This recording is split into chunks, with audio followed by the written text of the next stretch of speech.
Assalamualaikum warahmatullahi wabarakatuh. Selamat pagi teman-teman. Semangat pagi. Selamat datang di ID Nation Virtual Roadshow seri ketiga hari ini. Dalam Virtual Roadshow kami hari ini, kami akan mengajak teman-teman dan Bapak Ibu untuk tahu lebih banyak tentang bagaimana caranya sih memasarkan bisnis dan mendapatkan pendanaan. Dan sekaligus nanti juga ada informasi lengkap seputar kompetisi tahunan yang diadakan oleh ID Nation di tahun ini. Perkenalkan, saya Alvio, host yang akan memandu jalannya Virtual Roadshow selama 1 jam ke depan. Saya senang banget hari ini bisa bertemu dengan teman-teman mahasiswa maupun Bapak Ibu dari berbagai kampus di beragam kota. Aku mau coba absen dulu, ada dari Bali, terus ada yang Malang, Surabaya, Jember, dan Semarang. Walaupun secara virtual, kami sungguh merasakan semangat dan antusiasme teman-teman dimanapun kalian berada. Nah, untuk mengawali acara, saya mau ajak dulu teman-teman dan Bapak Ibu untuk menyalakan kameranya nih, karena aku masih melihat banyak yang belum menyalakan kameranya. Aku masih belum lihat tampang-tampang Bapak Ibu yang keren-keren hari ini, karena nantinya kita akan memilih nih kreasi virtual background yang paling inovatif, yang paling kreatif untuk mendapatkan merchandise spesial dari ID Nation di akhir acara.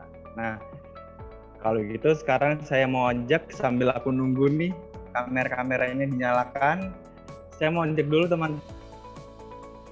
Perjalanan kita dimulai dari sini. ID Nation menjadi ajang pencarian inovator muda di Indonesia. Di sini, semua inovator muda menunjukkan inovasi, kreativitas, dan solusi terbaik bagi Indonesia. Di tahun 2018, ada Ragil bersama teman-temannya yang menciptakan inovasi keramba aquasioponik. Lewat ID Nation, ide mereka diwujudkan dalam produk. Hai semuanya, kenalin aku Ragil. Aku adalah salah satu pemenang kompetisi Indonesian tahun 2018. Sekarang aku lagi di Malinau. Alhamdulillah aku dikasih kesempatan buat merealisasikan salah satu ideku di perusahaan tambang batubara di Kecamatan Malinau Selatan, Kabupaten Malinau, Provinsi Kalimantan Utara. Ideku ini tidak jauh berbeda dibandingkan dengan ideku dan tim sebelumnya di Anyer, yaitu tentang keramba aquasioponik. Namun di sini aku buat desain keramba yang berbeda. Perjuangan Ragil terus berlanjut. Namun, ID Nation masih harus mencari inovator muda lainnya. Pandemi bukan alasan buat berhenti kan? Kondisi ini membuat kita harus lebih berinovasi.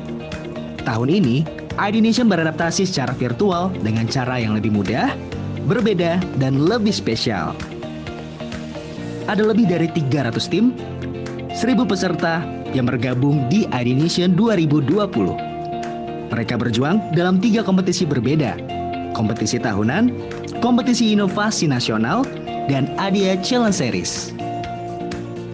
Gak hanya itu aja, tahun ini ID Nation punya online event super kelas yang menghadirkan pembicara hebat dari dalam dan luar negeri.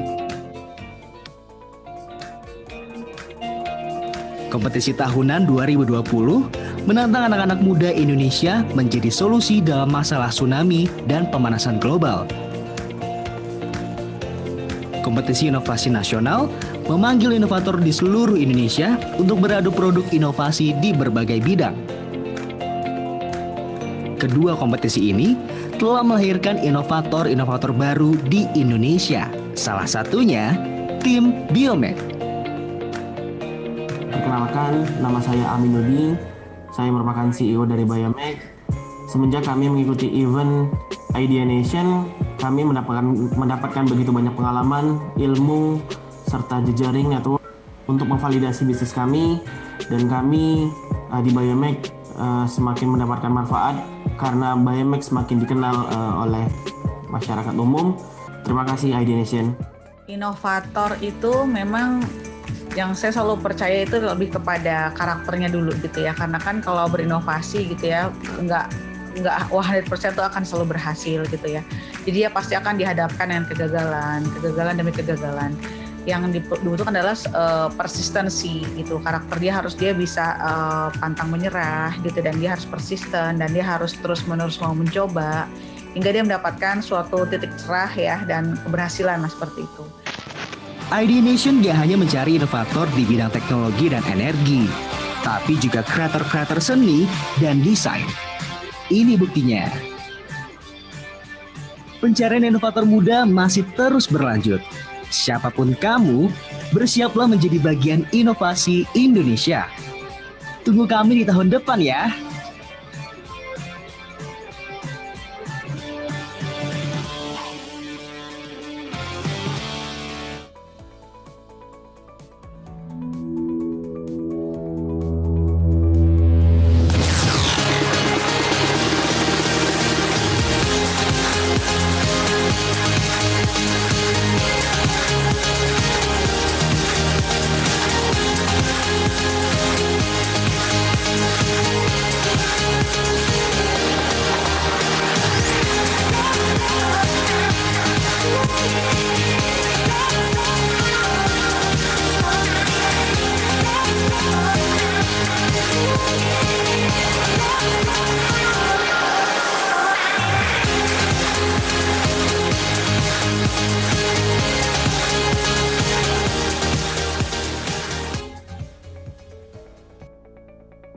Oke, tadi kita udah lihat video dari Ideation di tahun lalu dan bagaimana kita mencari inovator baru di tahun ini. Tapi sebelumnya aku masih mau nih mengingatkan teman-teman untuk menyalakan kameranya di Zoom. Karena kenapa? Nanti akan ada 3 pemenang yang kami pilih untuk kreasi virtual background paling inovatif, paling kreatif. Jadi sekarang juga silakan dibuka kameranya dan diperlihatkan virtual background yang paling kreatif dan paling inovatif. Terus berikutnya aku mau sapa-sapa dulu. Saya mau undang langsung narasumber kita hari ini, Mbak Dina Deliana, sebagai Director of the Guitar Hub Inkubator SBM ITB. Beliau ini adalah praktisi, pengajar, sekaligus entrepreneur, teman-teman. Jadi pokoknya paket lengkap mah hari ini. Aku mau sapa dulu Mbak Dina. Apa kabar Mbak Dina? Mbak Dina udah bergabung belum ya ini? Mbak Dina.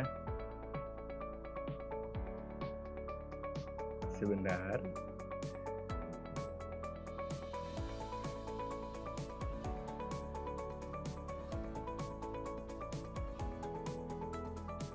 Mbak Dina Deliana.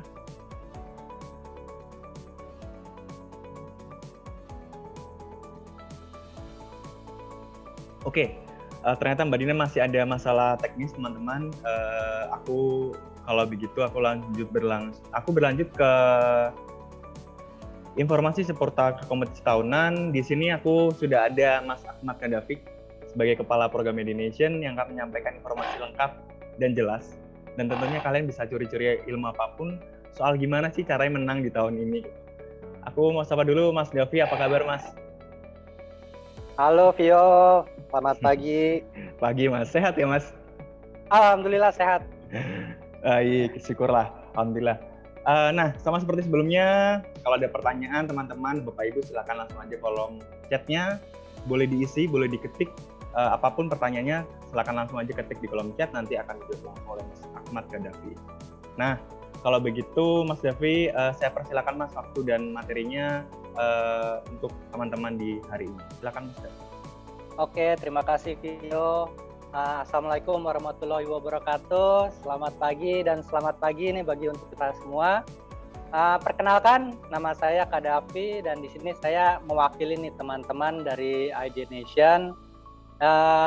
Pagi ini saya pengen sharing sedikit tentang apa sih Ideation itu dan apa nih program-program yang akan kita adakan di tahun 2021 ini.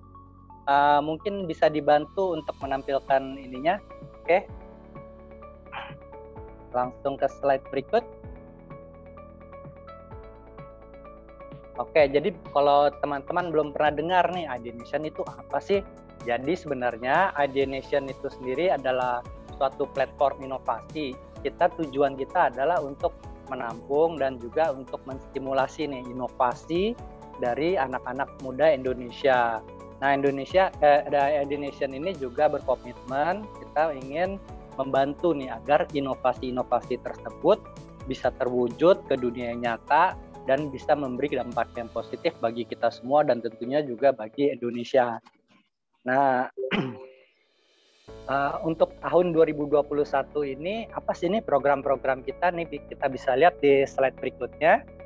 Jadi secara garis besar iDonation punya 4 program utama yang akan kita jalankan tahun ini. Yang pertama adalah Roadshow iDonation, yaitu yang kita adakan hari ini. Jadi Roadshow ini adalah yang ketiga untuk tahun ini. Jadi di sini roadshow-nya bertujuan untuk menyebarkan informasi-informasi tentang kegiatan iDonation, terutama nih kepada calon-calon inovator muda Indonesia nih, seperti kalian nih tentunya. Dan di sini kita juga sangat welcome untuk peserta-peserta dari daerah luar Jakarta. Jadi kita tidak fokus ke Jakarta doang. Jadi semua teman-teman baik dari Sabang sampai Merauke bisa ikutan kompetisi iDonation ini. Program yang kedua adalah Annual Competition iDonation atau kompetisi tahunan iDonation, di mana kita akan mengajak inovator-inovator muda Indonesia untuk berani nih menampilkan hasil karya mereka di ajang kompetisi ini tentunya. Ya, tentunya kompetisi ini juga akan memiliki hadiah-hadiah yang sangat menarik dan juga benefit-benefit lainnya. Nah, untuk lebih rincinya nanti akan saya jelaskan di slide berikutnya. Dan untuk program ketiga adalah iDonation Future Festival. Jadi IFF ini adalah puncak acara dari rangkaian kegiatan iDonation selama 1 tahun nanti. Nah, di sini kita akan mengumumkan para pemenang-pemenang dari kompetisi kita, dan tentunya juga akan menjadi ajang showcase hasil karya yang mereka telah buat. Kira-kira seperti itu untuk IFF. Dan yang terakhir ada incubation program, yang saya rasa ini adalah yang membedakan nih iDonation dengan kompetisi-kompetisi serupa lainnya. Jadi tidak stop sampai di kompetisi saja, nanti iDonation akan melanjutkan untuk bagi para pemenangnya itu untuk acara namanya incubation program. Jadi di sini kita akan berkomitmen untuk membantu para pemenang yang terpilih untuk mendorong inovasi mereka ke tahap yang lebih lanjut. Di sini kita akan membantu baik secara teknis maupun secara financial dalam bentuk funding, karena kita tahu kendala utama bagi para inovator terutama dalam masalah funding. Jadi di sini kita bisa membantu mereka. Dan kita percaya dengan melakukan kolaborasi seperti ini dengan iDonation dan para inovator muda, nah itu akan bisa memajukan nih kreasi-kreasi yang baru bisa muncul ke permukaan dari teman-teman sekalian. Untuk selanjutnya saya pengen memberi informasi lebih lanjut tentang kompetisi tahunan kita. Mungkin di slide berikutnya. Ya. Jadi tahun ini kita akan membuka 3 kategori untuk annual kompetisi kita. Yang pertama adalah Green Daily Life Solution. Jadi dalam kategori ini kita membuka kesempatan untuk teman-teman yang sudah mempunyai produk-produk yang kira-kira dapat menjadi pemecah masalah dalam kehidupan sehari-hari. Jadi cakupan kategori ini saya rasa cukup luas, tapi tentunya ada kata-kata green-nya, itu maksudnya adalah inovasi tersebut harus bersifat ramah lingkungan. Dan yang kedua, kategori kedua adalah Energy Solution. Jadi Energy Solution ini mengundang inovator untuk berkarya dalam bidang seputar energi. Terutama kita akan fokus ke energi terbarukan. Jadi nanti bisa di dalam bidang seperti energi solar, hydro, angin, atau bioenergi. Nah itu bisa masuk sini. Dan seperti kita tahu juga Indonesia punya masalah di bidang lahan-lahan sisa tambang. Nah ini kalian juga bisa berkontribusi di sini dengan misalnya punya ide tentang water treatment-nya atau tentang reklamasi. Nah bisa juga memasukkan idenya itu ke kategori yang ini. Dan yang terakhir adalah kategori Waste Management Solution. Jadi di sini kita melihat salah satu masalah yang penting yang dihadapi Indonesia adalah masalah sampah, ya, terutama dalam sampah-sampah plastik. Nah, di sini saya kira nih kalau teman-teman punya ide baru untuk memberi terobosan untuk menanggulangi masalah ini, nah itu sangat baik sekali. Nah, kira-kira itu untuk kategori-kategori kita. Kemudian saya ingin menjelaskan tentang gimana nih kalau kalian tertarik pengen ikutan kompetisi kita. Ini adalah tahap-tahapnya, journey-nya. Jadi yang pertama adalah teman-teman bisa melakukan registrasi. Kalian bisa masuk ke website kita www.idnation.id. Di situ semua sudah lengkap. Nanti ada tata cara, FAQ, dan segala informasi terkait kompetisi ini. Jadi pendaftaran ini sendiri sudah kita buka tanggal 1 Februari kemarin dan akan kita tutup tanggal 2 Agustus. Jadi waktunya masih panjang untuk teman-teman memikirkan mau memasukkan proposal yang kalian ajukan. Yang kedua adalah kita akan melakukan seleksi terhadap proposal-proposal yang sudah masuk itu dan menentukan 5 peserta per kategori yang akan melanjutkan ke tahap semifinal. Yang selanjutnya nanti akan kita pilih 3 finalis lagi yang akan kita uji di acara final Ideation. Jadi nanti di final selain memilih pemenang tiap-tiap kategori, kita juga ada kelanjutannya, yaitu kita akan memilih 3 tim yang menurut kami paling siap untuk mengikuti acara Idea Pitch Challenge yang kita akan adakan di acara penutup kita, yaitu yang tadi saya sudah bilang, yaitu Ideation Future Festival atau IFF. Jadi nanti pemenang Idea Pitch ini akan mendapatkan kesempatan untuk mendapatkan funding dari Ideation untuk mengembangkan usahanya. Walaupun tidak menutup kemungkinan nanti peserta yang lolos yang akan mendapat funding lebih dari 1 tim. Jadi peluangnya masih sangat terbuka. Sebagai info saja, nanti pemenang kompetisi tahunan ini akan mendapatkan cash reward. Jadi kita sudah menyiapkan total hadiah senilai 270 juta untuk tahun ini, untuk kita bagi-bagi di 3 kategori. Jadi kira-kira seperti itu gambaran dari tentang Ideation itu apa dan program-program yang kita adakan, terutama kompetisi tahunan kita. Nah, kita tunggu nih proposal dari teman-teman yang mau ikutan, dan kita harap salah satu dari teman-teman yang hadir di sini bisa menang dan bisa melanjutkan usahanya di tingkat yang lebih lanjut lagi. Terima kasih atas perhatiannya. Demikian dari saya. Assalamualaikum warahmatullahi wabarakatuh. Waalaikumsalam warahmatullahi wabarakatuh. Terima kasih banyak Mas Delvi atas infonya yang sudah jelas menurut saya. Tapi kalau ada pertanyaan teman-teman, silakan langsung aja ketik di kolom chat, nanti kita akan langsung bahas ya. Mas, aku masih penasaran Mas, dari materi tadi itu kalau bisa disimpulkan Mas, contoh-contoh produk inovasi seperti apa sih yang masuk ke dalam 3 kategori itu? Kayak misalkan kan ada Green Daily Life Solution, kemudian ada Energy Solution, ada yang Waste Management Solution. Itu masing-masing kategori itu seperti apa sih yang dicari, produknya seperti apa? Misalnya contohnya, ya. Yang pertama kan adalah Daily Life Solution. Itu sebenarnya sangat terbuka untuk segala jenis inovasi.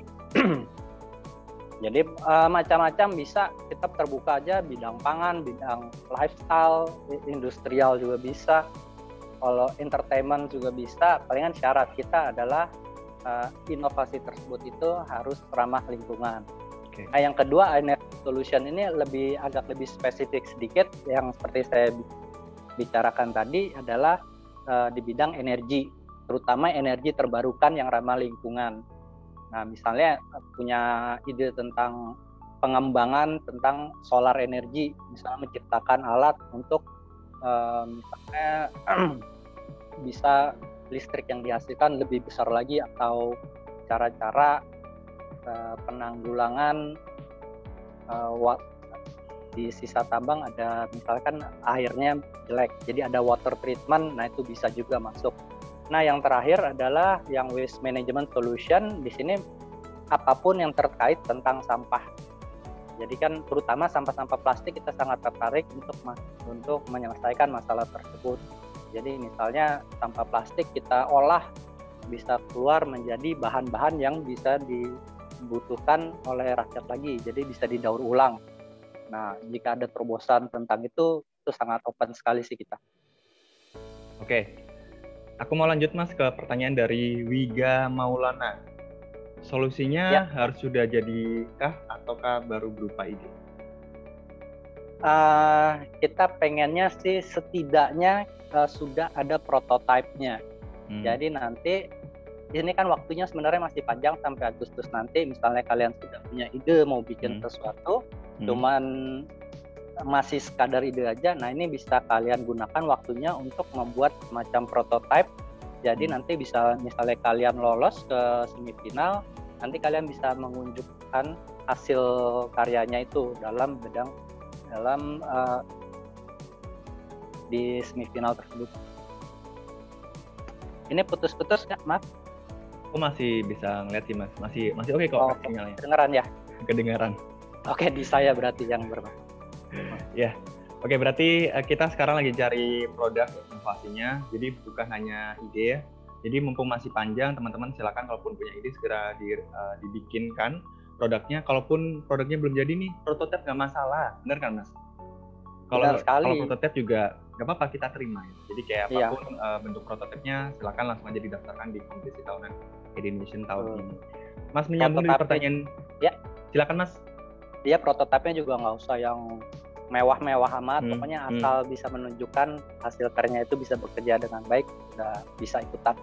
Jadi yang low cost saja dulu nggak apa-apa kok. Oke, menyambung dari pertanyaan Wiga tadi, Mas, aku mau tanya Mas, kriteria produk inovasi seperti apa yang kita nilai sih Mas? Apakah produknya harus punya market atau seperti apa gitu-gitu? Iya, ada beberapa kriteria yang akan kita terapkan, terutama kita akan lihat idenya, apakah idenya fresh, apa sudah banyak. Tapi kita juga menerima pengembangan dari ide-ide yang sudah ada sebelumnya, itu menjadi salah satu kriteria. Dan kita lihat juga produknya, apakah kira-kira bisa dipasarkan dengan baik, apakah ketahanan produknya akan teruji, untuk dari segi keamanannya juga baik. Kira-kira itu. Oke, baik. Aku masih mau ngecek lagi, adakah pertanyaan dari teman-teman yang lain? Sebentar. Oke, nampaknya di sini sudah paham sih Mas untuk penjelasan dari Mas Davi. Nah, tapi aku masih mau mengulik sedikit Mas, mau mencolok sedikit. Tadi kan Mas Davi sempat membahas soal program inkubasi Indonesian. Jadi para pemenang di kompetisi tahunan nanti akan dipilih oleh para tim dari Indonesian untuk dipilih mengikuti program inkubasi. Nah, seperti apa Mas programnya? Apa aja yang bisa dilakukan di sana? Jadi program inkubasi kita tujuannya kan kita mencari inovator-inovator yang masih baru mulai. Tentunya inovator tersebut dalam merintis, dalam awal perjalanan itu memiliki beberapa kendala, baik dari secara teknis maupun secara finansial. Dan di program inkubasi ini kita akan mencoba membantu mereka dari segi teknis. Nanti kita bisa memperkenalkan para inovator-inovator ini misalnya dengan orang-orang yang ahli di bidangnya untuk mengembangkan kembali, untuk menyempurnakan produknya. Dan juga misalnya kalau saya yakin nih teman-teman sudah ahli dalam bidang teknis, namun dalam administrasi masih belum terpapar dengan baik, misalnya masalah akuntansi atau financing. Nah, di sini kita juga bisa membantu nih, gimana cara nge-run company dengan baik, dari HRD-nya, dari segi akuntansinya, dari segi financing-nya. Nah, itu kita bisa bantu juga. Nanti kita juga bisa melakukan funding untuk mendorong mereka untuk lebih memajukan lagi usahanya. Kira-kira itu di inkubasi kita. Oke, Mas Davi, ada pertanyaan dari Rizka Rahmanisa. Lomba ini secara tim atau boleh mandiri, Mas? Di sini secara tim, karena kita percaya nih kalau menjalankan usaha kita nggak bisa sendiri doang. Jadi kita ada batasan untuk membuat secara tim. Di sini 2-5 orang. Oke, jadi ini kompetisi ini terbuka untuk tim. Jumlahnya 2-5 orang, terus untuk usia kita bebas, yang penting 17 tahun ke atas, dan juga nanti ditunjukkan dalam bentuk kartu identitas maupun kartu pengenal yang lain. Jadi siapapun boleh gabung, latar belakangnya apapun boleh gabung ya Mas ya di sini. Boleh, kita terbuka. Oke, ada masukan lagi dari Desi Rahmadani. Izin bertanya, apakah ada bantuan pendanaan untuk mengembangkan ide kita selama lomba ini? Ataukah pendanaannya diberikan setelah lulus seleksi?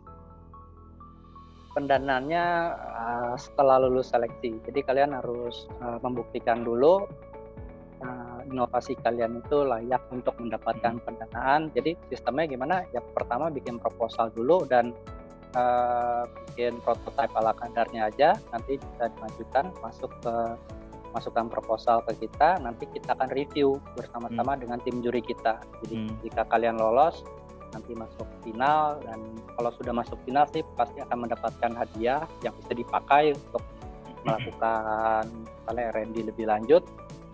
Dan jika kamu lolos sampai ke IFF nanti, itu baru bisa mendapatkan pendanaan. Jadi ada tahapnya juga untuk mendapatkan pendanaan itu. Oke, baik Mas Davi. Sepertinya sudah tidak ada lagi pertanyaan kah dari teman-teman?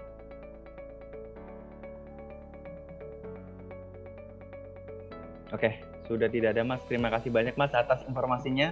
Yang pasti kita tahun ini mencari di kompetisi tahunan ada 3 kategori ya Mas ya. Yang pertama adalah Green Daily Life Solution, kategori kedua adalah Energy Solution, dan yang ketiga adalah kategori Waste Management Solution. Nah semuanya juga infonya bisa dilihat langsung, lebih lengkap, lebih jelas langsung dilihat di website kita di www.idnation.id. Jadi nggak usah khawatir. Ini masih panjang, tapi mumpung masih panjang nih, disiapkan dulu lah.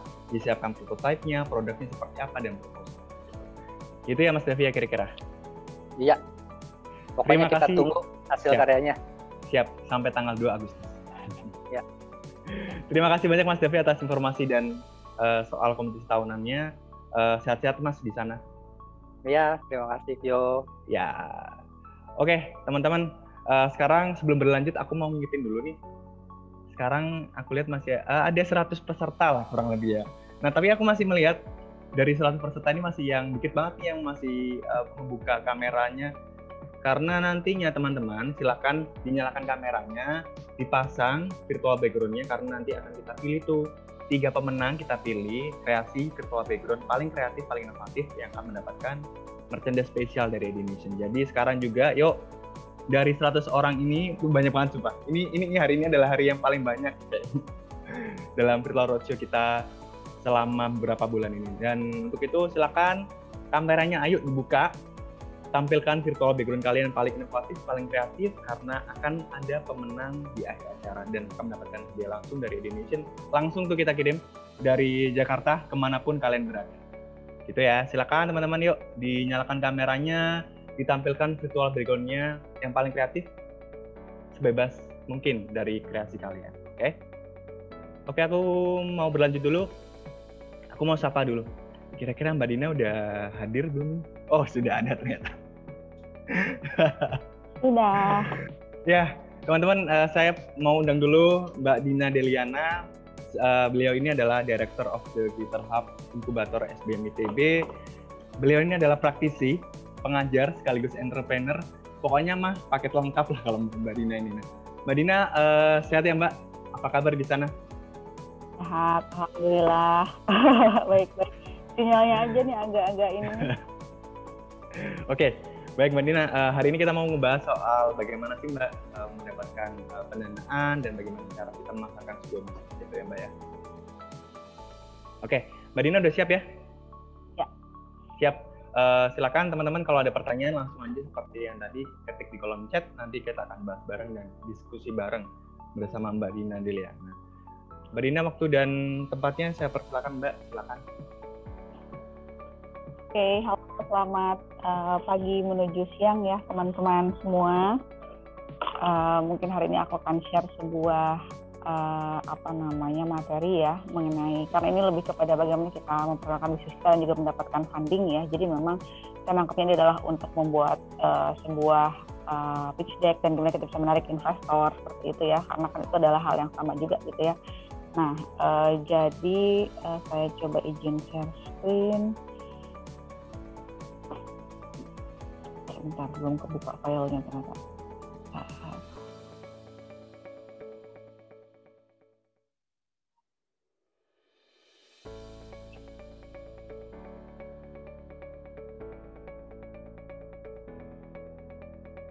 Ya.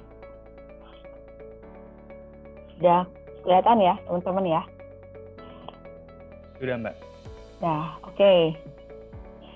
Jadi nanti berhubung dengan kompetisi yang akan diadakan ini ya, memang kan kita mengharapkan mendapatkan sebuah inovasi-inovasi yang datang dari dari anak-anak muda semacam teman-teman ini ya. Jadi ini dari berbagai kampus. Sudah berapa kota nih, Mas? Ada 5 kota. Ada 5 kota dari kota. Berbagai kampus. Kampusnya ada 10 atau tadi berapa? Banyak pokoknya, Mbak, hari ini. Oke. Jadi kita amat sangat mengharapkan ada banyak sekali inovasi ya, dan invention gitu bang, innovation yang memang itu menuju pada sebuah inovasi yang memang bisa kita bilangnya dikomersialisasi ya. Jadi kalau nanti teman-teman kita masuk dalam ranah bisnis yang seperti itu gitu ya, memang salah satu sumber pendanaan adalah kita harus mencari investor lah ya, seperti itu gitu. Nah jadi mungkin hari ini akan saya coba deliver gitu ya, bagaimana kita bisa bukan memasarkan, lebih kepada menarik hati ya ke para investor, dan bagaimana kita bisa mempersiapkan gitu ya sebuah pitch ya. Kalau pitch itu semacam pitch deck gitu ya, semacam apa yang bisa kalian informasi untuk apa yang bisa kalian sampaikan pada investor gitu ya, apa hal-hal yang harus dipersiapkan gitu agar mereka tertarik dan bisa invest di bisnis teman-teman sekalian, seperti itu ya. Walaupun mungkin pada awal teman-teman ini membangun bisnis ya, mungkin ada banyak sekali cara untuk kita mendapatkan funding di tahapan awal gitu ya. Baik itu salah satunya adalah dengan mengikuti kompetisi seperti ini gitu ya. Dengan mendapatkan hadiahnya, teman-teman bisa mendapatkan pendanaan mula yang bisa waktu teman-teman membuat sebuah prototype at least gitu ya, atau mungkin melakukan market test sehingga mendapatkan traction yang lumayan bagus untuk bisa jadi modal, bisa ketemu sama calon investor, seperti itu ya. Oke. Nah, jadi kalau misalkan kita lihat dari point of view-nya teman-teman investor gitu, sebenarnya apa sih yang membuat mereka decide ya untuk invest pada sebuah startup ya? Atau mungkin di sini tahapan teman-teman mungkin pada tahapan early stage ya, kita baru mulai, emang ada gitu yang mau invest di tahapan itu. Nah nanti teman-teman juga akan belajar ya mengenai bahwa investor juga tipenya bermacam-macam ya. Ada yang memang dia itu untuk tahapan awal ya, kita bilangnya biasanya pendanaan itu didapatkan dari 3F ya, friends, family, and fools ya. Kenapa kok fools gitu ya, kenapa kok friends, kenapa family? Karena memang mereka adalah orang-orang yang pertama kali mengenal bisnis teman-teman gitu, dan mungkin bisa memberikan bantuan dalam jumlah yang kecil untuk awal gitu ya, untuk bisa teman-teman membuat kayak tadi saya bilang prototype atau melakukan problem solution fit lah, seperti itu gitu ya. Nah, nanti kalau teman-teman sudah mendapatkan sedikit traction, baru kita bisa mulai ketemu sama investor. Nah, investor yang di tahap awal ini biasanya kita katakan namanya angel investor lah gitu ya, memang perseorangan. Di sini teman-teman boleh cerita gitu ya, kira-kira ini punya bisnis tahapannya dalam tahapan mula, udah punya sedikit traction itu berarti tanda bahwa memang idea yang teman-teman buat itu memang betul-betul ada yang mau menggunakan, seperti itu ya. Jadi ada buktinya, jadi bukan hanya masalah ini adalah suatu invention yang memang betul-betul canggih, belum pernah ada yang melakukan gitu ya. Nah, percuma walaupun itu keren, tapi kalau nggak ada yang mau beli kan itu tidak akan pernah bisa menarik investor gitu ya. Jadi memang pastikan dulu sudah ada yang tertarik untuk menggunakan idenya teman-teman, seperti itu. Nah, nanti kalau udah mendapatkan traction yang lebih banyak lagi gitu ya, baru biasanya kita mencari pendanaan yang lebih besar lagi. Nah, banyak sekali teman-teman startup yang mungkin mulai melirik ke venture capital gitu ya. Nah, venture capitalis ini adalah orang-orang memang dia juga memutarkan dananya orang lain gitu ya, yang memang dibantu disalurkan kepada startup-startup yang dia rasa potensial dan bisa berkembang lebih ngebut lagi gitu ya. Nah, sampai di situ gitu ya, apa sih yang mereka pikirkan gitu ya untuk either invest atau tidak invest pada sebuah startup gitu ya. Nah, yang pertama itu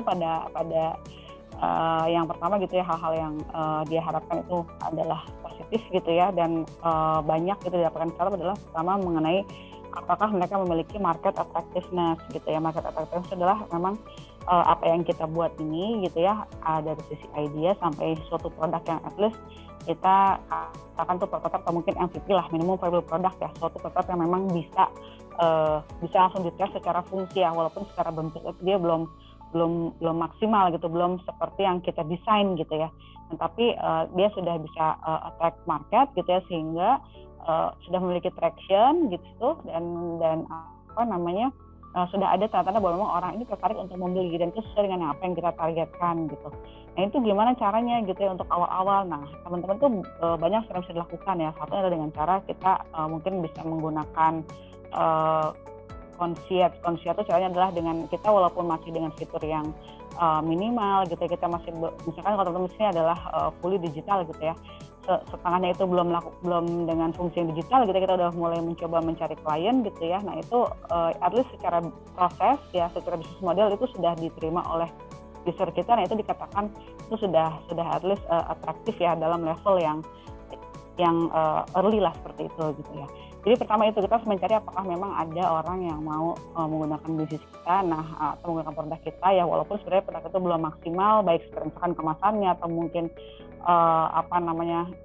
tampilannya gitu ya. Kalau teman-teman itu membuat sebuah aplikasi misalkan gitu ya, belum terlalu cantik gitu ya, tapi itu secara proses mereka sudah tertarik dan memang sudah mau menggunakan, itu tadi sudah ada yang namanya market attractiveness gitu ya, walaupun sedikit. Dan yang kedua itu lebih kepada product differentiation. Kalau dia tanya emang pernah ada nggak yang seperti ini ya di pasaran kayak gitu, walaupun ada pun itu nggak masalah loh teman-teman, asal teman-teman bisa cerita bahwa memang apa yang berbeda dari yang teman-teman punya dibandingkan dengan yang di lapangan. Nah di sini sedikit clue adalah ketika teman-teman berkata bahwa belum pernah ada yang seperti ini ya sama sekali di dunia gitu ya. Nah itu bisa jadi backfire ya. Kenapa? Karena bisa jadi teman-teman tuh kurang riset gitu ya. Jadi emang ternyata dibilang ini nggak pernah ada sebelumnya gitu ya. Itu kan bisa menandakan bahwa kita kurang riset gitu ya. Bahwa we are the first tuh kayaknya udah nggak mungkin zaman sekarang ya. There's nothing new under the sun lah seperti itu. Nah atau yang kedua adalah selain kurang riset, yang kedua adalah lebih kepada teman-teman ini mencoba oversell aja gitu. Nah jadi intinya kalau kita ngomong mengenai product differentiation gitu ya, kalau misalkan kita bilang sampai tidak ada, jangan-jangan memang nggak ada orang yang mau masuk ke industri tersebut gitu ya, makanya nggak ada yang bikin. Nah itu kan bisa juga suatu backfire buat teman-teman sekalian. Jadi tolong do your research dulu pada tahapan yang awal ini gitu ya, untuk memastikan bahwa memang apa yang kita tawarkan itu dia memiliki market attractiveness, dan yang kedua either dia memiliki product differentiation gitu. Sehingga di sini harapannya apa? Para investor itu bisa mendapatkan expected return ya. Jadi return yang diharapkan. Kan nanti mereka mesti nanya tuh, oke kalau saya invest sekian, ini buat berapa persen sih gitu kan. Pasti kan mereka mikir-mikir ini bedanya sama saya naruh di deposito apa ya gitu ya. Ini bedanya saya kalau naruh di investasi di yang lain tuh apa ya. Kalau ternyata itu lebih menguntungkan kan dengan saya naruh uang di sini gitu ya, dan itu berapa lama. Jadi itu yang harus teman-teman pikirkan gitu ya, untuk bisa menarik investor dari sisi return gitu ya. Nah terus yang kedua lebih kepada resiko nih, karena nggak ada bisnis yang teman-teman bisa propose itu nggak ada resikonya gitu ya. Nah caranya gimana? Teman-teman sih boleh jangan juga menutupi resiko yang mungkin terjadi. Justru kalau misalnya teman-teman cerita gitu ya ini resikonya nih mungkin terjadi misalkan dari sisi regulasi tiba-tiba berubah gitu ya, atau mungkin tiba-tiba ada restriction, atau mungkin tiba-tiba kalau ada kompetitor baru dan lain-lain gitu ya, itu mungkin resiko yang harus teman-teman justru ceritain gitu ya. Tapi gimana caranya kita tetap bisa menarik hati para investor adalah kita ceritain walaupun mungkin ada risiko tersebut, gini loh caranya saya mau manage risiko tersebut kayak gitu ya.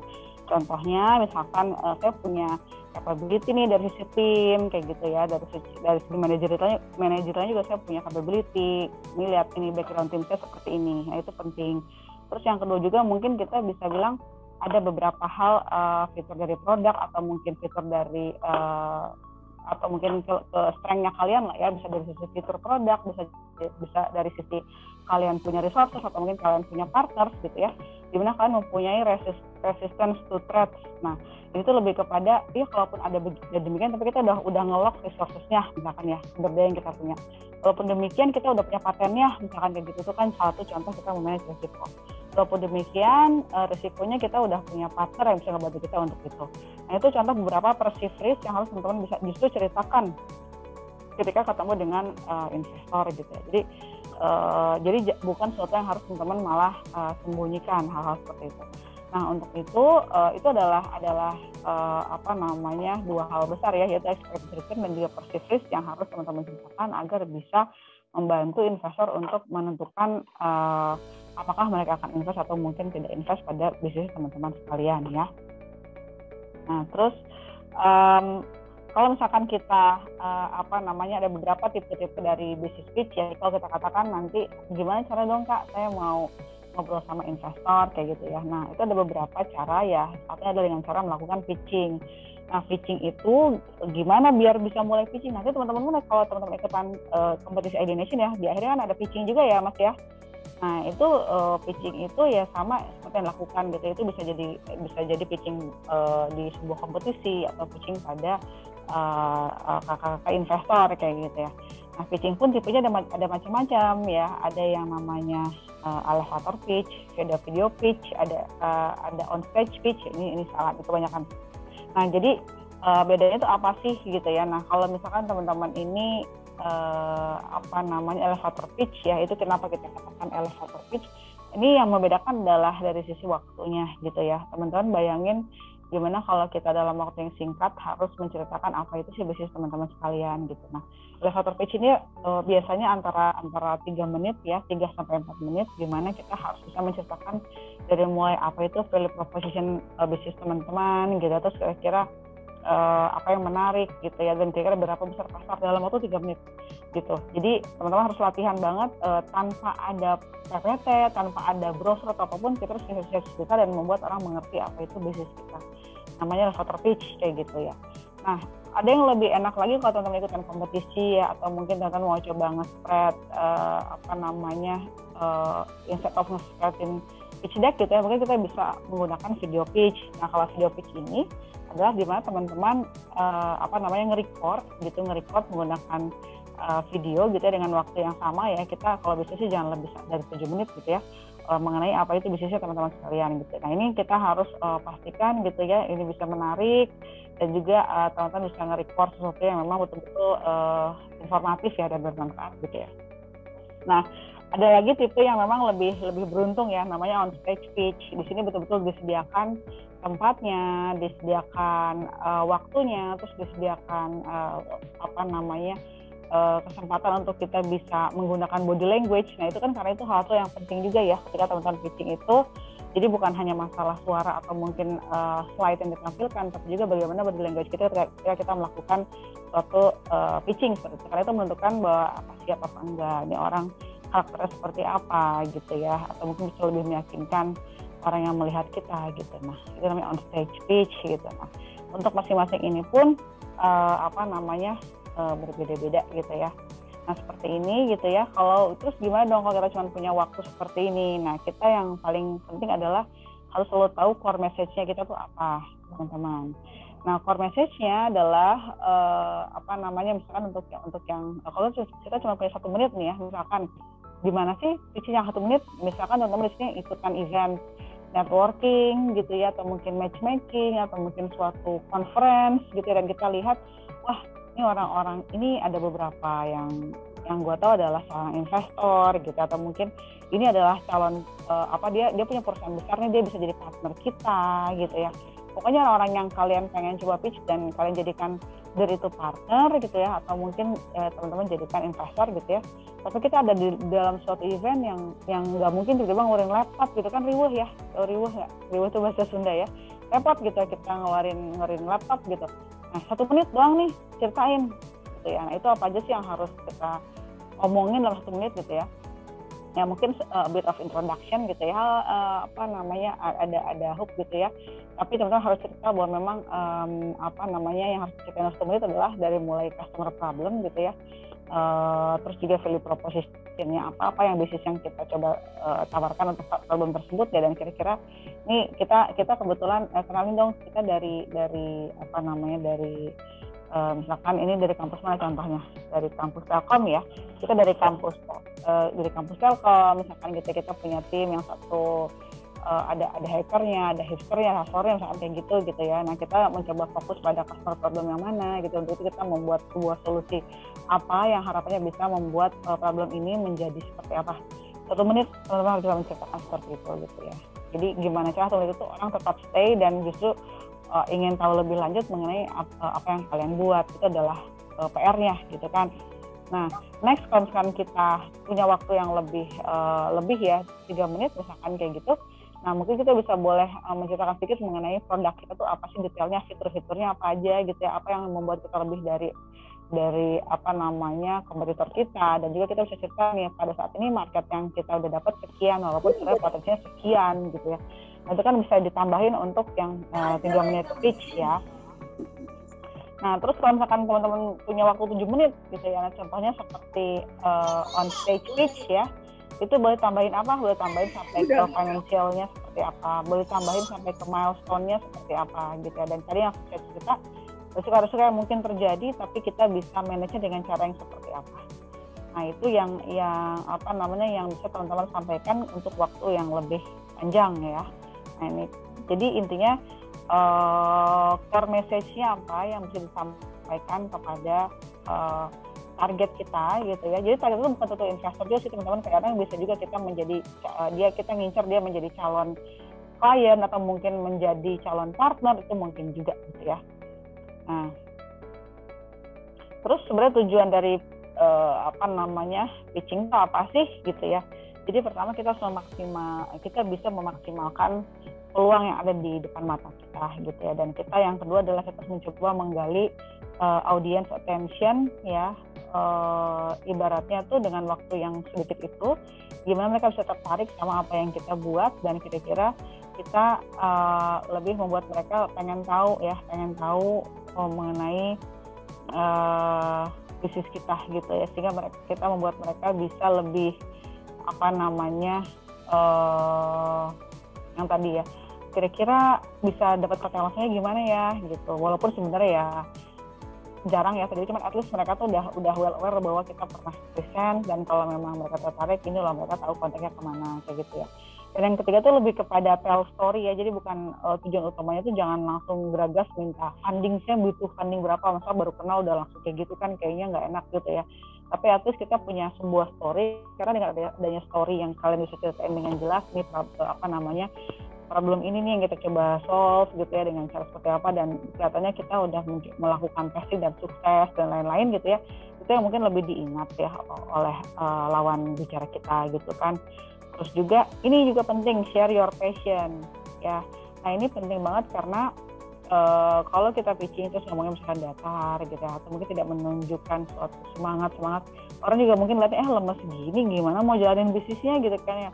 Nah, itu ya harus liatin passionnya kalian bahwa memang harus berbinar-binar. Nah, kalau saya senang banget ya biasanya kalau jadi juri atau mungkin melihat yang pitching gitu ya, yang dengan melihat dia aja udah begitu excitednya gitu ya nyeritain tentang bisnis dia, itu mungkin akan menjadi nilai plus ya, tanpa mungkin kita membaca dulu pitch deck-nya gitu. Pada akhirnya itu kan jadi nilai plus gitu.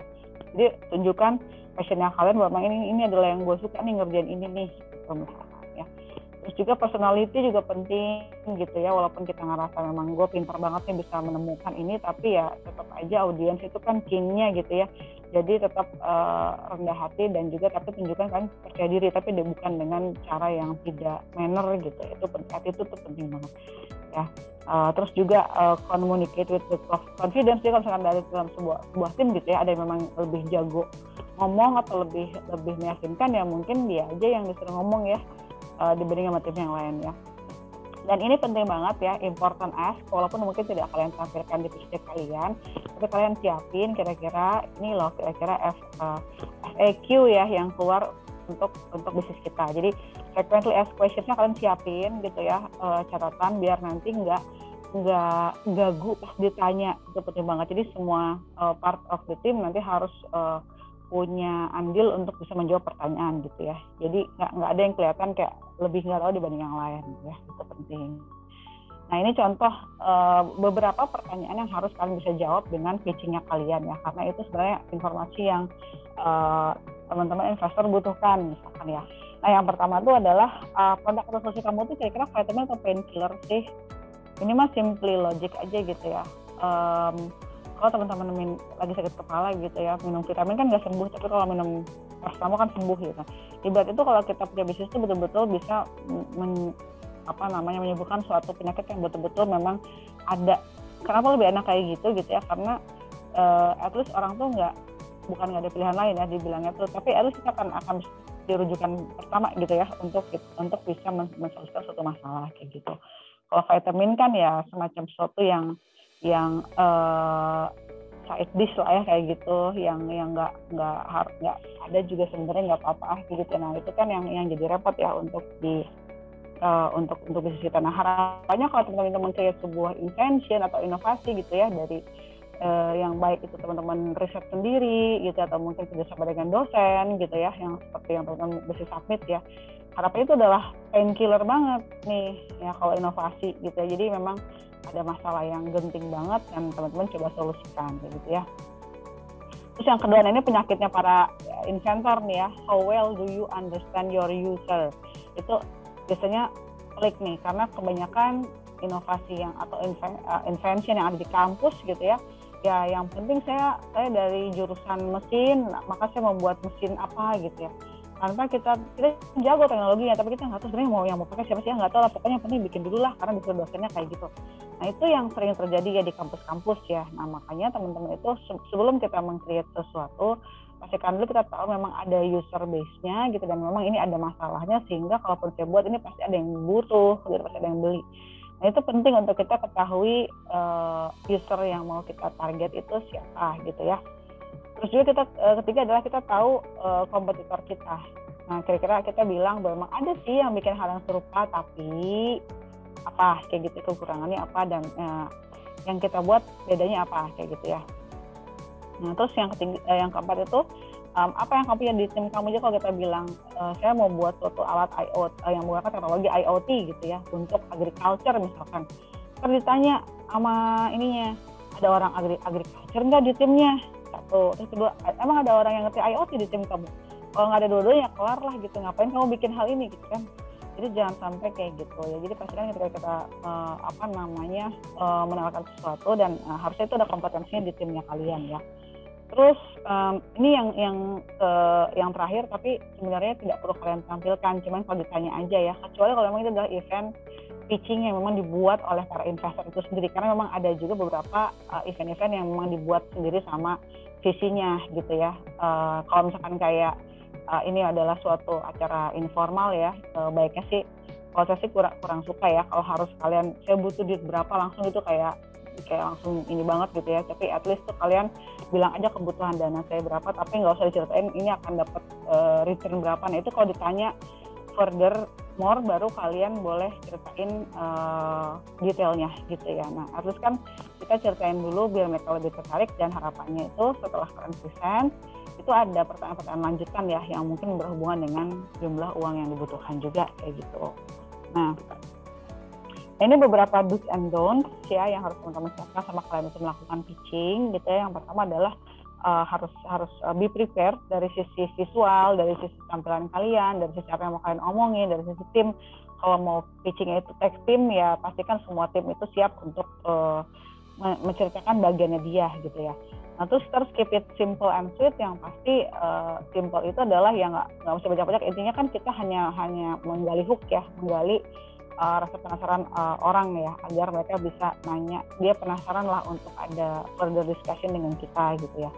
Dan terus jangan over promise ya. Jadi kalau memang itu kalian belum punya traction yang bagus, jangan tambah-tambahin gitu ya. Kalau memang kalian nggak tahu marketnya sebesar apa, jangan juga diada-adain gitu. Jadi over promise itu bahaya, karena mereka pun pasti ngecek juga gitu ya, pasti ngecek kalian juga gitu. Nah terus juga ask for realistic acceptance gitu ya. Jadi kalau misalkan jangan minta terlalu gede, padahal kalian nggak tahu juga uang mau dipakai buat apa gitu ya. Kalian cerita aja, saya hanya butuh uang sekian untuk misalkan test market, atau mungkin uang sekian untuk misalkan akuisisi klien gitu, atau mungkin untuk membeli peralatan. Nah jadi yang logik aja, butuh uangnya berapa gitu ya.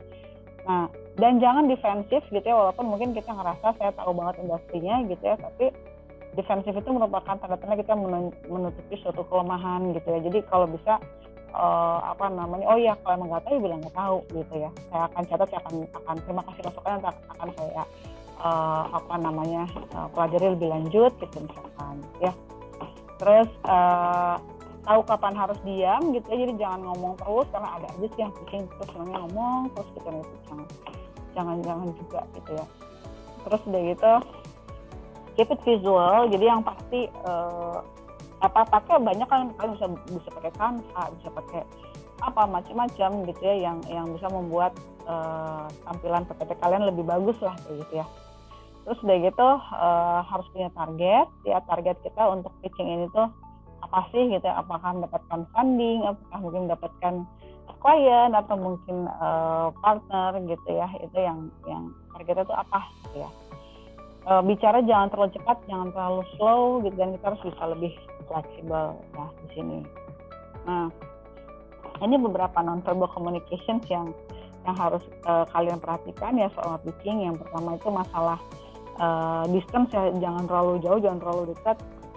Terus udah gitu masalah baju dan looks ya, at least nggak usah terlalu rapih banget ntar dikira orang sales gitu ya, tapi jangan juga berantakan banget gitu ya, kalau ntar dikiranya nggak niat gitu ya. Kalian harus tahu ya ala-ala rapih tapi nggak dipaksain gitu, gimana ya, misalkan dalamnya pakai kaos tapi luarnya pakai blazer kan bisa misalkan gitu ya. Jadi gimana caranya bisa looknya tuh rapih tapi santai gitu ya. Nah, terus juga masalah body and arms positionnya gitu ya, kita harus jangan nutup atau gimana gitu ya. Terus posisinya harus bisa lebih terbuka kayak gitu ya, itu memudahkan untuk kalian. Terus udah gitu movement, gesturnya ya harus yang enak. Kalau emang ada yang mau ditekankan ya kasih gestur yang untuk menekankan sesuatu gitu ya. Eye contact penting banget ya sama tujuan kalian gitu ya. Terus juga face expression kalau memang itu menunjukkan suatu interest ya. Dan juga touch itu jangan sampai ya, kalau kata aku sih, kalau orang Indonesia sih kurang ya, lebih ke touch itu gitu ya, jangan.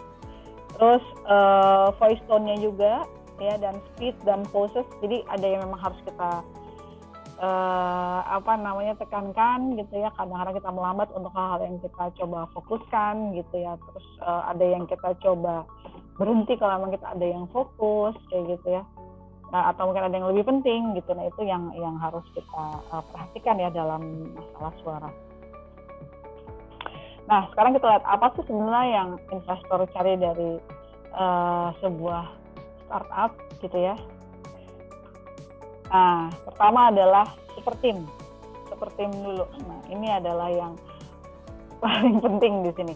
Jadi pertama gitu ya, apakah ada complementary team di sini gitu ya, tim yang kira-kira bisa membuat ini bisnis real betul-betul jalan gitu ya. Ada domain expertise nggak di sini? Ada yang memang mengerti suatu domain tertentu gitu ya. Misalkan kayak tadi saya bilang, saya mau bikin IoT untuk pertanian gitu. Nah, ada nggak orang agriculture-nya? Ada nggak orang yang mengerti IoT-nya gitu ya. Ada yang long term thinking, dia bisa berpikir bahwa ini the next crisis bakal seperti apa gitu ya. Punya capacity to execute juga penting gitu ya. Bahwa memang ini gimana cara menjalankannya, karena mungkin ada orang yang memang dia punya akses kepada banyak lahan pertanian misalkan gitu ya. Nah, itu penting gitu. Terus do your homework juga kayak tadi gitu ya, masing-masing tuh punya bisa gitu ya, bisa menjawab pertanyaan dan mungkin mengerti domainnya dia. Nah, ini beberapa pertanyaan yang harus teman-teman pastikan gitu ya. Tim kalian smart nggak gitu ya, do things done nggak, terus udah gitu ini yang pasti investor pengen tahu mereka nyaman nggak sama tim ini ya, bisa spend a lot of time dengan mereka nggak. Nah, itu yang investor mungkin pengen cari tahu ya. Terus udah gitu yang kedua ini masalah timing ya. Nah, timing ini pertama kita harus tahu industri trennya ini sedang trennya ada ke arah situ nggak, apa yang nge-lead sampai ke tren tersebut gitu ya. Tren-tren itu harus kita ketahui bahwa memang ini kita lagi baru mau bikin mengenai food technology. Kenapa? Karena di era sekarang ini orang-orang berhidup sehat, trennya lagi ke arah situ. Nah, itu kan kita harus ceritain ya. Terus juga regulatory risk, ada nggak resiko yang mungkin terjadi dari yang disebabkan oleh regulatory ya, atau peraturan-peraturan baru gitu ya. Terus juga exit market, kira-kira kalau ini mesti exit dari startup ini, kira-kira bagusnya berapa tahun sih, berapa lama kita harus tahu juga. Gitu ya. Nah, seperti sebenarnya Airbnb dan Uber ya, untuk contoh ya, mereka masuk pada timing yang tepat. Nah, jadi at least di timing ini kita harus make sure bahwa customer itu tahu dan ready untuk produk kita gitu ya. Dan terus infrastrukturnya tuh ada nggak ya untuk produk kita ini bisa benar-benar berjalan di sini gitu. Karena banyak juga bisnis yang keren tapi kecepatan gitu ya. Banyak juga bisnis yang ya itu tadi ternyata marketnya belum ready gitu. Jadi kalau kita bilang e-commerce mungkin ya 10 tahun lalu ya mungkin belum siap orang-orangnya gitu, dari sisi penetrasi mobile phone-nya masih belum banyak gitu, atau mungkin juga pelaku-pelakunya juga belum memiliki pengetahuan ke situ gitu. Jadi percuma kalian membuat itu. Ini canggih tapi waktunya nggak tepat juga, itu kan akan amat sangat mahal untuk kita melakukan market penetration-nya. Nah, 3 itu lebih kepada kita harus membuat sesuatu yang memang orang inginkan gitu ya. Jadi ini contoh product market fit, ini penting banget. Nah, di sini di product market fit ini ya yang harus teman-teman tunjukkan kepada investor adalah pertama traction-nya. Udah pernah ada yang pakai, kita pernah tes dari 20 orang ya, 15 orang happy dengan ini dan lain-lain. Dan kira-kira hipotesis apa? Nah, hipotesisnya adalah kita dengan adanya ini kita bisa menyelesaikan masalah apa gitu ya, dan berapa lama dan lain-lain. Jadi itu yang penting. Kalau nggak ada Gojek, kita segini cost yang harus kita tanggung ya. Tapi kalau ada Gojek, kita jadi cuma sekian costnya, misalkan kayak gitu. Ya, terus juga market capital efficiency, dengan adanya budget yang diberikan kepada kita ya, uang yang diberikan kepada kita, kira-kira bagaimana kita mengaturnya ya. Dan juga kira-kira ini dengan uang yang dikasih kita bisa hockey stick growth nggak, bisa benar-benar grow rapidly nggak, kayak gitu ya. Jadi itu penting untuk kalian perhatikan. Jadi produk yang kalian beli mau bikin itu gitu ya, itu bisa menimbulkan sebuah growth yang rapid gitu ya, dan juga itu produk yang bisa teman-teman lama-kelamaan ya lama-kelamaan produk tersebut bisa teman-teman lakukan namanya economic of scale atau economic of scope. Jadi gimana caranya semakin kita produce banyak, semakin customer banyak, semakin kecil malah cost yang kita timbulkan. Itu namanya capital efficiency ya teman-teman ya. Dan pastikan produk itu bagus banget, dan memang kayak tadi saya bilang painkiller, sehingga mereka akan memarketkan sendiri produk mereka kalau seperti itu ya. Nah terus yang keempat ini dari sisi market size gitu ya. Nah yang market size itu apa sih? Ini adalah the maximum size of your startup di sini. Jadi kita bisa lihat kalau kita targetin adalah edutech gitu ya, education, teknologi, berapa banyak sih orang kira-kira bakal masuk university ya setiap tahunnya. Nah itu adalah market size ya. Di Indonesia itu berapa banyak sih orang yang bakal masuk university, itu adalah size dari startup kita, dan kita jadi tahu kalaupun dia berkembang, dia akan berkembang sebesar apa sih gitu ya, dan seberapa banyak sih ya, dan apakah itu eksponensial, dengan cara apa sih gitu ya. Nah itu jadi memang investor itu tertarik untuk invest pada company yang memang bisa mungkin startnya small gitu ya, tapi bisa rapidly growing ya, dan market itu besar marketnya gitu ya. Itu yang dicari oleh investor. Ya. Dan yang kelima ini lebih kepada belum ya, clear route to exit. Jadi karena investor itu mungkin nggak akan stay di sebuah bisnis itu selamanya ya. Mereka juga pasti pengen exit dan pengen ngambil keuntungan dari apa yang udah dia tanam gitu ya. Jadi harus jelas kira-kira route to exit-nya itu seperti apa sih ya. Exit itu berarti dia keluar dari bisnis yang dia invest dengan cara dia mengambil uang yang dia berikan sebagai investasi awal ditambahkan gain atau berapa persen yang dijanjikan pada mereka ya. Nah terus jelas route to exit-nya ya, route to exit-nya. Contohnya misalkan bisa jadi mau berapa kalinya gitu, dan kapan kira-kira gitu ya. Terus juga dalam bentuk apa, terus ada kemungkinan apa sih kalau kita keluar gitu ya, mungkin nggak kita ikut follow on investment yang berikutnya gitu. Nah itu kan harus dijelaskan dari awal gitu ya. Jadi misalkan saya butuh 1M, misalkan balikin misalkan 20% dalam waktu misalkan 2 tahun gitu ya, berarti kan kita harus menepati janji seperti itu. Nah, ini beberapa pitch deck template yang bisa teman-teman gunakan ya. Mungkin nanti untuk yang untuk template nanti mungkin akan disesuaikan ya oleh Ideation, tapi ini contoh beberapa ya. Jadi kita start dari covernya gitu ya, harus ada logo, business name, tagline, contact info ya. Kalau bisa satu warna di satu tema dengan semua gitu ya. Jadi karena kalian akan memperkenalkan bisnis kalian ini lebih lama ketika kalian melihat cover, maka pastikan di cover ini udah at least menjelaskan apa yang mau kalian present gitu ya. Ada problem yang kalian ceritakan adalah sumber masalah apa yang ada, kerugian yang timbulkan dari masalah tersebut gitu ya. Terus juga peluangnya yang telah hilang berapa gitu ya, solusi sekarang tidak menjawab dan yang lain gitu ya. Jadi ini problem yang ada, bisa beberapa cara ya. Ini nggak mesti semua kalian jawab, tapi at least ini bisa saya berikan guide ya. At least kalian satu atau dua lah dari sini bisa kalian tampilkan gitu ya. Lalu kelebihan dan potensi apa yang akan kalian ambil gitu ya, nanti ini diberikan aja ya. Nah, pastikan kalian keluar dengan data hasil riset maupun data yang kalian lakukan dari the study. Itu penting ya. Customer demand dan tren baru yang akan dimungkinkan ya. Lalu solusi apa yang mau kalian berikan untuk masalah yang mana, itu juga penting ya. Seperti ini, ceritain demonstrasi atau mungkin lebih ke bisnis proses dari bisnisnya kalian gitu ya. Lalu market atau kompetisi, benchmark kalian dengan kompetitor itu apa gitu ya, posisi di antara kompetitor itu seperti apa, keunikan kita apa, itu kalian ceritakan. Boleh dibikin seperti ini, market landscape ya. Jadi kalian kasih lihat gitu ya, bedanya kita dengan yang lain tuh apa sih gitu ya. Nah, untuk yang berikutnya teman-teman bisa seperti juga bisa dalam bentuk comparison ya. Kompetitor A, B, C, D, F, G, bedanya dengan kita apa, fitur-fiturnya dan lain-lain.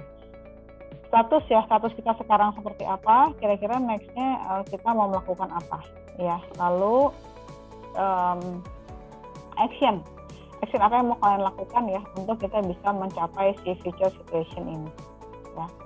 Appendix, kontak dan lain-lain ya. Jadi ini mungkin tak bisa diceritakan mengenai ini, intinya adalah ini yang harus kalian ketahui ya. Jika kalian mau melakukan sebuah pitching nanti di depan investor maupun nanti di depan jurinya Ideation ya. Jadi kita bisa melihat produk service-nya apa, story-nya apa yang unik dari produk kalian gitu ya. Lalu revenue model juga penting ya, juga penting banget. Jadi kita dapat uangnya dari mana, dengan cara apa, jualan alatnya, apa subscription-nya, apakah sebagai brokerage-nya atau apa gitu. Nah, itu yang harus kalian pikirkan ya. Oke. Mungkin itu aja dari saya. Mungkin kita masuk ke sesi Q&A. Oke, baik. Terima kasih banyak Mbak Gina Deliana. Ya, makasih banyak Mas. Sama-sama. Mbak, kita lanjut ke sesi Q&A bentar ya Mbak. Ada beberapa pertanyaan yang disampaikan teman-teman Mbak. Itu yang pertama aku langsung aja ke Rizka Rahmanisa. Kak, jika kita sudah mendapatkan bantuan pendanaan, dalam prosesnya nih Mbak, mengalami kegagalan, itu bagaimana Mbak ya? Adakah kontrak tentang pendanaan tersebut, ataukah sepenuhnya dikembalikan? Itu tergantung buat teman-teman ketika awal-awal itu mendapatkan pendanaan ya, itu tipenya seperti apa.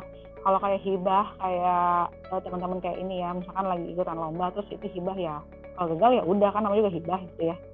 Nah, atau mungkin kalau kita dalam bentuk pinjaman uang harus dibalikin uangnya gitu ya. Okay. Kalau misalkan dalam bentuk investment ya, bentuknya juga macam-macam teman-teman. Ada yang namanya convertible note gitu ya. Nah, contohnya kalau convertible note itu untuk misalkan ada tentang waktu ya, misalkan 2 tahun sama, kalau itu ternyata nggak worth gitu ya, jadi itu bisa investor bisa bilang ya udah balikin aja duitnya, tapi nggak usah. Tapi berapa lah gitu ya, ada lebihnya. Tapi kalau misalnya Tata dia bilang, oh ya Tata suksesnya bisnisnya itu malah jadi dia simpan di situ sebagai saham gitu ya, itu pun bisa seperti itu. Jadi tergantung tipe pendanaan seperti apa gitu ya, apakah dia memang langsung equity dari awal gitu ya. Kalau itu dari awal ya memang itu ada resiko dari investment gitu ya, kalau memang ternyata nggak worth. Tapi kalau kayak tadi convertible note gitu, itu mungkin nanti bisa jadi malah dihitung sebagai utang gitu ya. Namun dari awal udah venture debt gitu ya, itu bentuknya udah utang gitu. Tapi kalau hibah ya udahlah gitu ya, itu kan namanya keuangan dikasih ya hibah. Kayak gitu kira-kira. Oke Mbak Dina. Terus ada pertanyaan dari Habib Nurkolis, mau bertanya Mbak, salah satu penyakit para pemula adalah overconfidence. dan salah intonasi dalam menyampaikan presentasinya. Bagaimana sih Mbak intonasi bicara yang pas dan bisa meyakinkan investor tanpa kita memberikan kesan kalau kita paling tahu segalanya. Dan pertanyaan kedua, mengapa investor juga menanyakan pribadi kita seperti kelebihan kita, kekurangan kita, dan sebagainya. Berarti ini udah pernah pitching nih kayaknya Mas Habib nih. Gimana Mbak? Iya, masalah tone bicara ya, harus ngademin gitu ya. Jadi yang pertama confident karena kita memang tahu gitu ya. Bukan confident, kalian bisa bedain lah ya. Ada yang malah jadi menyeramkan gitu ya, over confident juga serem gitu ya.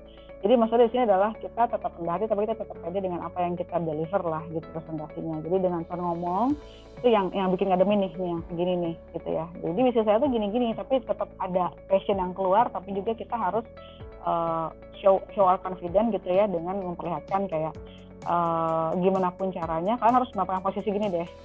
Mereka tuh bagaimanapun adalah yang sedang kita coba approach gitu ya. Posisi kita harus seperti itu walaupun kita ngerasa kita keren, tapi kita butuh mereka.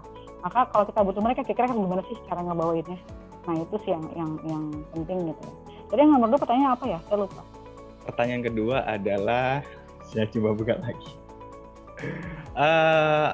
Investor suka menanyakan pertanyaan personal ya. Jadi kita kekurangan kita tuh kenapa sih Mbak? Mereka juga pasti lakukan background check kok.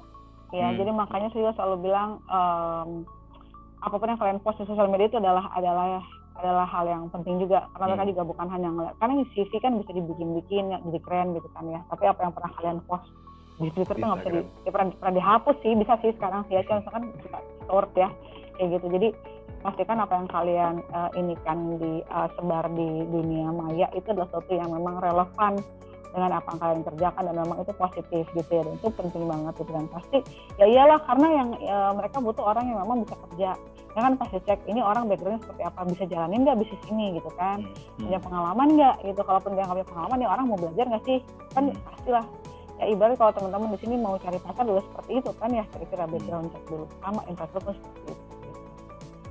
Oke. Mbak, tapi aku masih penasaran, Mbak Dina kan pernah mengikuti pitching battle kan, atau sejenisnya lah. Nah, kalau dari Mbak Dina sendiri sih, pertanyaan apa sih Mbak yang paling ditanyakan pertama kali dari seorang Mbak Dina Delian kepada seorang calon yang kita beri pendanaan? Rencananya mau seperti apa? Iya, kalau Mbak Dina sendiri seperti apa? Oh, oke. Iya. Kamu mau sebesar apa? Kamu mau menjadi seperti apa? Itu penting untuk dia, apakah dia punya suatu pemikiran yang jangka panjang dan memang masuk akal ya. Kalau terlalu ngawang juga salah gitu ya. Kalau nggak tahu juga salah gitu ya. Itu yang pertama. Terus kedua pasti saya nanya mengenai traction-nya. Ini udah pernah ada yang pakai belum gitu ya. Terus gimana hasil test marketnya, orang udah mau bayar nggak dengan produk yang kalian tawarin, kayak gitu. Oke, Mbak Dina punya pengalaman nggak Mbak kalau waktu ketemu calon peserta yang ikutannya di Idea Pitch gitu ataupun pitching battle, terus tiba-tiba di tengah jalan dia diem terus nggak bisa jawab gitu atau grogi gitu? Ada tips nggak Mbak dari Mbak Dina Deliana? Kalau nggak bisa jawab nih atau? Banyak banget ya, mendingan kalian take time ya. Dan kan jujur aja, saya ini pertama kali pitching gitu ya. Mereka lebih wajar gitu kan. Selama memang apa yang kalian ceritain itu memang benar bagus ya, produknya memang bagus dan promising dan lain-lain, itu wajar. Maaf ya, ini saya pertama kali pitching, saya emang agak gitu ya. Itu lebih nggak apa-apa, itu lebih enak kok buat kita gitu, daripada dia yang kita malah wondering nih orang kenapa gitu ya. Kan gitu. Terus izin ke toilet tiba-tiba. Iya, mendingan bicara apa adanya aja. Oke. Baik, aku mau cek lagi deh pertanyaan berikutnya. Ternyata nggak ada Mbak. Terima kasih banyak. Kalau begitu Mbak Dina atas materinya lo bisa insightful, keren banget ya. Siap, terima kasih Mbak. Sehat-sehat selalu ya Mbak di sana. Ya. Terima kasih Mbak Dina. Oke teman-teman dan Bapak Ibu, kita berlanjut, dan dari tadi kita sudah sesi diskusi dengan beberapa narasumber kita. Aku mau ngumumin nih pemenang yang dari tadi kita sampaikan, ada virtual background paling inovatif dan penanya paling terbaik gitu. Nah, dari tim Indonesia sudah memilih pemenangnya adalah, sebentar, saya mau lihat sebentar.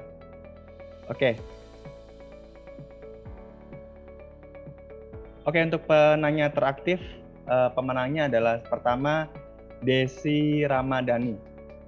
Terus kedua, Wiga Maulana Baik Haki. Yang ketiga adalah Rizka Rahmaniza untuk penanya teraktif. Sekali lagi penanya teraktif, selamat kepada Desi Ramadhani, Wiga Maulana, dan Rizka Rahmaniza. Sementara untuk virtual background yang paling kreatif, paling inovatif, pemenangnya adalah yang pertama adalah Komarudin, kedua adalah Makfiroh Dinar, ketiga adalah Sofika Tria. Sekali lagi untuk pemenang virtual background yang paling oke, pertama Komarudin, terus kedua Makfira Dinar, ketiga adalah Sofika. Selamat untuk para pemenang, dan sekali lagi untuk para pemenang silakan langsung aja DM nama kalian, follow Instagram dulu ya, follow Instagram Edination, DM nama kalian, alamat dan nomor handphone ke Instagram Edination di @in.idination. Dan kepada pemenang sekali lagi follow Instagram Edination, DM nama kalian, alamat dan nomor HP kalian di @in.idination. Baik, teman-teman dan Bapak Ibu, kita sudah sampai di ujung acara Virtual Roadshow Edination. Terima kasih banyak buat antusiasme dan semangat teman-teman dan Bapak Ibu hari ini. Terima kasih juga buat Mbak Dina Deliana, Mas Kadafi, atas materinya luar biasa, keren dan insightful. Semoga keluar dari sini, setelah dari webinar ini, teman-teman semua bisa jago memasarkan bisnis dan ikutan pitching battle-nya. Semoga teman-teman juga dapat bergabung. Kami berharap banyak dan besar sekali agar teman-teman dan Bapak Ibu untuk daftar langsung di kompetisi tahunan Edination 2021. Siapa tahu di antara kita hari ini akan jadi pemenang Edination di tahun ini. Pendaftaran sudah dibuka dari tanggal 2 Februari sampai 2 Agustus 2021. Para pemenang akan mendapatkan total hadiah 270 juta rupiah dan kesempatan meraih pendanaan hingga 1 miliar rupiah. Sekali lagi, kita akan cari pemenang dalam 3 kategori berbeda. Pemenang akan mendapatkan hadiah 270 juta rupiah dan kesempatan meraih pendanaan hingga 1 miliar rupiah. Jangan ketinggalan untuk follow media sosial Edination di @in.idination. Yuk, sekarang yang 100 orang ini silakan langsung segera follow media sosial Edination di @in.idination. Bisa juga bergabung di grup Telegram. Nanti akan ada info update seputar kompetisi tahunan dan informasi lainnya di Telegram Edination. Sementara untuk info lengkap seputar kompetisi bisa kalian cek langsung di edination.net. Jadi kalau mau tahu soal syaratnya, soal proposalnya seperti apa, atau soal kriteria yang dibutuhkan seperti apa, dan uploadin materi seperti apa, langsung aja cek sekarang juga di website kita di idnation.id. Akhirnya, sehat-sehat selalu teman-teman dan Bapak Ibu dimanapun kalian berada. Terima kasih banyak. Sampai jumpa di kesempatan berikutnya dan jadilah bagian inovasi Indonesia. Selamat siang generasi penemu Indonesia. Salam inovasi.